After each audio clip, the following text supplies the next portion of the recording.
তখন কিন্তু তাকে আমরা ইম্পারেটিভ মুড বলে থাকি। তো ইম্পারেটিভ মুড কিন্তু এই 4টি ক্ষেত্রে ব্যবহৃত হয়: আদেশ প্রদানের ক্ষেত্রে, উপদেশ প্রদানের ক্ষেত্রে, অনুরোধ বা প্রার্থনা বোঝাতে এবং নিষেধ বোঝাতে। তো চলো আমরা এখন এ সম্পর্কে যদি একটা উদাহরণ দিই তখন কিন্তু খুব সহজেই আমরা বুঝতে পারবো যে আদেশ প্রদান করতে আমরা কিভাবে ইম্পারেটিভ মুডকে ব্যবহার করব। যদি লিখি যে শাট দ্য ডোর, অর্থাৎ শাট দ্য ডোর, দরজাটাকে বন্ধ করো।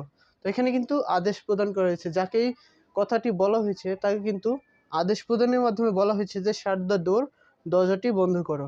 এরপর হলো উপদেশ প্রদান করতে কিন্তু যদি লিখি যে সিট ডাউন,